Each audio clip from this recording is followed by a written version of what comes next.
Efésios 2, 14 a 15 e a lei. Olá, meu nome é Thiago Santana e você está no canal Sola Escritura. Eu queria convidar você, meu amigo, meu irmão e minha irmã em Cristo, que ainda não se inscreveu em nosso canal, a inscrever-se, tá certo? Inscreva-se em nosso canal, compartilhe os vídeos no Facebook, WhatsApp, nas redes sociais, ok?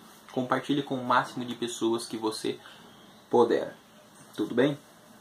Hoje nós vamos estudar o capítulo 2 de Efésios, mais especificamente o verso 14 e 15, que são versos muito importantes para o nosso conhecimento espiritual, para o nosso conhecimento na palavra de Deus e para nós compreendermos aí um pouquinho mais sobre a questão da lei de Deus, né? Muitas pessoas hoje têm a compreensão baseada nesse texto de que a lei foi abolida e por isso nós não precisamos mais guardar a lei e tudo mais. Mas, de fato, o que o texto está ensinando? Então, para nós entendermos um pouquinho desse texto, nós vamos fazer uma análise histórica do contexto em que Paulo vivia, né, o que acontecia naqueles dias, para nós podermos compreender um pouco mais, ok? Eu queria recomendar para você também, tá certo? Uma Bíblia de estudos, essa Bíblia aqui, ó, tá bom? Essa Bíblia de estudo Andrews. Essa Bíblia é uma Bíblia excelente de estudo. Foi elaborada por eruditos, por excelentes eruditos, homens que dedicam a sua vida a estudar a palavra de Deus. Você encontra ela na Casa Publicadora Brasileira. Se você entrar aí no site, aí, tá certo? Se você entrar no site da Casa Publicadora Brasileira, você encontra ela aí, tá certo? Na internet. É uma Bíblia fantástica. Eu também tenho aqui em meu computador alguns comentários que eu quero compartilhar com vocês hoje sobre o texto que nós estudaremos, para nós embasá-lo historicamente, ok? Então, sem mais delongas, vamos ao texto de Efésios capítulo 2. Efésios capítulo 2, se nós pegarmos o verso 14 e o 15, diz assim: porque ele é a nossa paz, o qual de ambos fez um, e, tendo derribado a parede da separação que estava no meio, a inimizade, aboliu na sua carne a lei dos mandamentos na forma de ordenanças, para que dos dois criasse em si mesmo um novo homem, fazendo a paz. Interessante. Então aqui, né, diz que Cristo morreu, e quando Cristo morreu ele derribou a parede de separação e encravou na sua carne a lei dos mandamentos expressa em ordenanças para criar trazer a paz, criar um só homem e tudo mais. Ok, vamos começar pela parede de separação. E começando pela parede de separação, eu queria ler o próprio comentário da Bíblia Andrews aqui, onde ele diz assim, no comentário aqui ele diz assim: esta expressão se refere à parede de divisão do templo de Herodes, que excluía os gentios dos átrios interiores, né? Em Cristo ela veio abaixo. Então é interessante, o comentarista da Bíblia Andrews, ele vai dizer que essa parede de separação que foi derribada era o muro do templo, o muro interno do templo, que fazia separação entre gentios e judeus. Eu não sei se você sabe, mas um gentil ele não poderia entrar em todas as partes do templo. Havia até uma certa parte onde ele poderia entrar e havia uma inscrição em latim. Eu vou ler alguns comentários históricos para você, que diz, em latim e em grego, que dizia que dali não poderia entrar, que ele estaria sujeito à morte se ali entrasse. É interessante, para nós compreendermos um pouquinho melhor essa situação, um acontecimento que acontece no livro de Atos com o apóstolo Paulo. Se você olhar em Atos capítulo 21, se eu não estou enganado, deixa eu me ver aqui. É Atos capítulo 21, verso 28, isso. 28 e 29. No livro de Atos, capítulo 28, capítulo 21, verso 28 e 29, diz assim: gritando, israelitas, socorro! Este é o homem que por toda parte ensina todos a serem contra o povo, contra a lei e contra este lugar, se referindo ao templo. Ainda mais introduziu até gregos no templo e profanou este recinto sagrado. Aí o verso 29 diz assim: pois antes tinham visto Trófimo, o Efésio, em sua companhia na cidade, e julgavam que Paulo o introduzira no templo. Então é interessante, né? Aqui quando Paulo vai preso, e aí vai haver um alvoroço por parte de alguns líderes, eles vão para cima dele, porque supostamente Paulo tinha introduzido um grego, ou seja, um gentil, no templo, e por isso eles vão para cima dele, dizendo que ele tinha profanado o templo e tudo mais. Por quê? Os gentios, eles eram considerados cerimonialmente impuros na religião judaica. E aqui eu queria fazer um breve comentário com você, muito breve, não vou poder me estender pelo tempo do vídeo e tudo mais.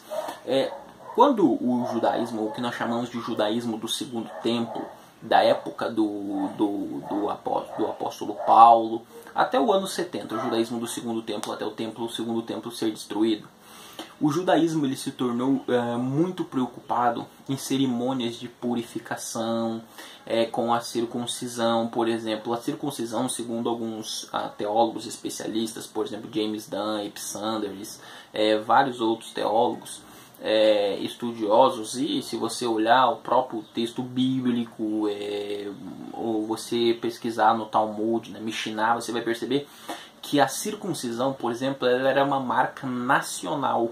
Ou seja, uma pessoa, para ela se tornar prosélita no judaísmo, para ela fazer parte do povo, ela precisava se circuncidar.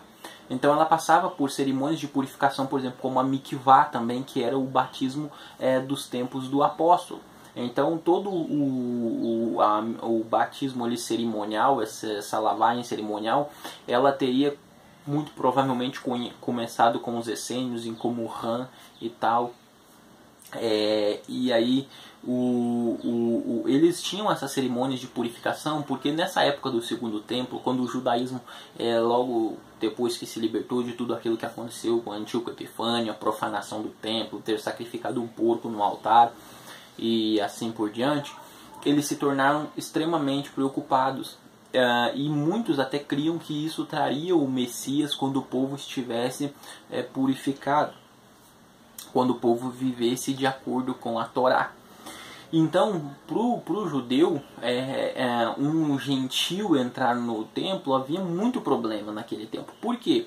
Porque uma vez que eles queriam manter a preservação do templo, manter o ritual, os rituais de purificação, o que aconteceria? O gentil não era circuncidado, muitas vezes não teria passado pela mikvah e várias outras questões. Como que ele ia ser introduzido no templo? Cerimonialmente ele estava impuro, ele ia contaminar o templo.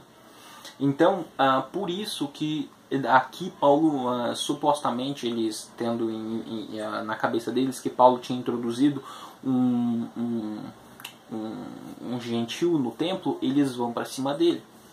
E é interessante por quê? Porque quando nós olhamos para esse contexto histórico, nós entendemos melhor o que acontecia quando fala da parede de separação, porque realmente o gentil ele não podia entrar no templo, ele não tinha acesso a muitas coisas que o judeu tinha, e aí acabou-se que isso se tornou uma parede de separação. Veja, o que diz esse comentarista evangélico, eu nunca consigo pronunciar o nome dele exatamente, é o Francis Folkes, acho que é Francis Folkes, isso.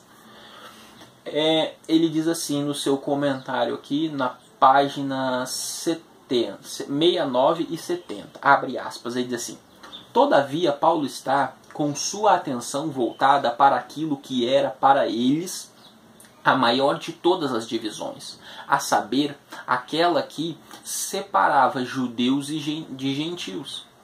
Sempre houve uma parede de separação que estava no meio, um muro de divisão entre os dois grupos. Havia uma barreira, tanto literal quanto espiritual, em Jerusalém, entre o recinto do templo, propriamente dito, e o pátio dos gentios. Havia um muro de pedra no qual existia uma inscrição em grego e em latim que proibia qualquer estrangeiro de entrar sob pena de morte. Então esse comentarista ele vai nessa direção também. Havia um comentário, então ali esse era o muro da separação. Quando Paulo fala que o muro da separação aqui cai, é o muro da separação do templo. E mais para baixo, comentando, interessante, eu queria também ler com vocês aqui a questão, o comentário da Bíblia Andrews sobre essa lei expressa em ordenanças. Ele diz assim: o que seria essa lei? A ideia que a Bíblia Andrews traz é o seguinte: isto quer dizer que todo o sistema legal do antigo chegava ao fim no sentido de separar os judeus e gentios. Veja, essa lei expressa em ordenança, segundo o comentarista aqui, ela é todo o sistema legal que visava fazer separação entre gentios e judeus. Muito interessante isso.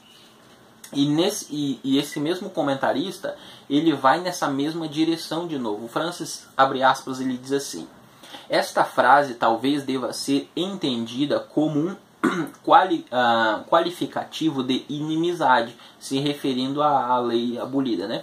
Ainda assim, ou então que a inimizade estaria relacionada com o termo precedente, que trata do muro de separação. Ou seja, interessante que ele diz que isso, né, essa lei de ordenanças, ela está em paralelo, ou seja, ela está falando do antecedente, o muro da separação, ou seja, se trata da mesma coisa.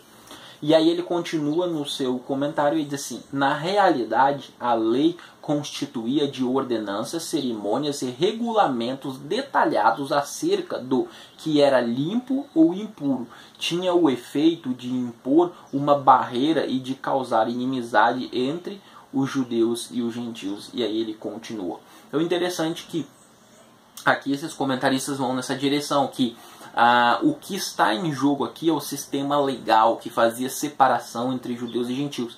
Não uma lei moral específica, uma lei de saúde específica, uma lei cerimonial específica. Muitas das coisas da lei cerimonial, o Títipo se encontrou com o Antítipo. Ou seja, na cruz, as cerimônias elas se encontram com a realidade, o sacrifício do cordeiro, etc. e tal. E dessa forma, elas têm um cumprimento, ok? Elas têm um cumprimento. Mas o apóstolo ele não fala especificamente de uma lei cerimonial, ele não fala especificamente de uma lei moral. Não, ele está falando de um sistema que fazia separação entre judeus e gentios. Então, interessante se nós prosseguirmos aqui. O comentário de William Barclay, ele comenta o seguinte em seu comentário, deixa eu ver a página aqui para mim citá-la, deixa eu pegar aqui, 61, página 61 do comentário de William Barclay, ele diz assim: diz que a parede intermediária de separação foi derrubada. Trata-se de uma descrição do templo. O templo constava de uma série de átrios. Cada um destes era mais alto que o anterior, e o próprio templo no centro. Em primeiro termo estava o átrio dos gentios. Então, primeiro era o átrio dos gentios, logo o das mulheres, o dos israelitas e o dos sacerdotes. E, finalmente, o próprio santuário. Os gentios só podiam entrar no primeiro átrio. Entre este e as mulheres havia um muro ou antes uma série de gradeado de mármore belamente trabalhado, no qual a intervalos havia lápides nas quais se advertia que se um gentio entrasse ali, ele estava sujeito à morte. Desculpa a minha falha aqui, que às vezes eu não enxergo direitinho aqui. Bate o reflexo. Vamos lá. E aí ele vai citar um comentáriozinho de Flávio Josefo aqui. E ele vai dizer assim, ainda na mesma página, diz assim, citando Flávio Josefo, o livro Antiguidades, ele diz assim: em outra descrição diz do segundo átrio do templo, que estava cercado por um muro divisório de pedra que possuía uma inscrição proibindo, né, o ingresso ali de estrangeiros, ou seja, de gentios. Então esse comentarista também vai na mesma direção, William Barclay, fazendo uma descrição histórica. Aqui eu tenho o comentário de Moody também, tá certo? O comentário de Moody, no comentário de Moody, capítulo Moody é um comentarista muito conhecido, comentarista, página 16 do comentário dele de Efésios, ele diz assim: de ambos fez um, isto é, judeus e gentios, tendo derribado a parede de separação. Pode ser aqui uma alusão à parede que separava o pátio dos gentios e o pátio dos judeus no templo. Então, Dwight Moody vai na mesma direção. E aqui eu queria ler um último comentário. Esse comentário aqui é o comentário, se eu não estou enganado, esse aqui é o Nova Esperança, Nueva Esperança, é um comentário espanhol. Ele diz assim: a parede de separação é uma metáfora que significa tudo o que separava os judeus dos gentios. Ele vai botar numa dimensão espiritual, uma dimensão bem ampla, né? Tudo o que separava, ou seja, como eu falei antes, é o sistema legal. Ele diz assim: e deve sua eficácia à existência de uma real parede de separação no templo que separava o pátio dos gentios, o mais exterior. Então aí ele vai citar aí a parede de separação. Agora ele faz um comentário aqui também sobre a lei expressa em ordenanças. Ele diz assim: do modo como essa parede no templo era uma barreira física entre os judeus e os gentios, assim a lei mosaica dos mandamentos na forma de ordenanças consistia elemento significativo em sua separação moral, e aí ele abre, né, parênteses, e também na sua separação entre Deus e o homem. Mas, quando Cristo foi crucificado, o véu do templo se separou em dois, e que representa o fim das ordenanças legais como sistema de vida do crente, e a possibilidade de acesso direto a Deus, tanto para o judeu como para os gentios. Hebreus 10, 19. Então é interessante, ele também toma a direção de que ali era o sistema legal de Moisés, ou seja, na lei mosaica, né, nos livros do Pentateuco, havia um sistema legal de Israel, e aquilo acabou fazendo separação entre Israel e as outras nações. Então, quando Paulo fala de um muro que cai de separação, ele se refere a esse muro de separação. Quando ele fala dessa lei de ordenanças, ele se refere ainda ao muro de separação, ou seja, aquele sistema legal que fazia separação entre judeus e gentios. Portanto, não é correto nós pegarmos o texto de Efésios para dizer que um dos 10 mandamentos, do decálogo, foi abolido, ou que outras leis de saúde foram abolidas, e até mesmo que leis civis foram abolidas. Porque algumas leis civis, elas ainda servem nos dias de hoje. Elas ainda têm aplicação para o cristão nos dias de hoje. Embora nós não vivamos numa nação teocrática, onde Deus governa, ainda existem princípios dentro das leis civis que elas são válidas para nós hoje, ok? Então existem várias leis que eram direcionadas a Israel, que como Israel nós não vivemos mais uma nação teocrática, nós não temos como fazer, por exemplo, o ano do jubileu, né, que está lá em Levítico 25. Não temos como nós, o ano sabático, trabalhar 6 anos e parar o 7º ano, ou seja, o Brasil não vai parar, né, um ano inteiro, não vai. Então tem coisas que não se encaixam. E outras partes do sistema legal que fazia essa separação. Então, quando Paulo fala aqui do muro de separação, dessa barreira, dessa lei de ordenanças, ele está se referindo à mesma coisa, ok? Ao que fazia separação. Tudo aquilo que fazia separação entre judeus e gentios. Aí eu aconselho o nosso amigo que acompanha o canal Sola Escritura a pesquisar um pouco sobre esse assunto, ler um pouco sobre o contexto histórico. Tem um livro muito bom, se eu não estou enganado, é Joaquim Jeremias. Eu tenho ele por aqui.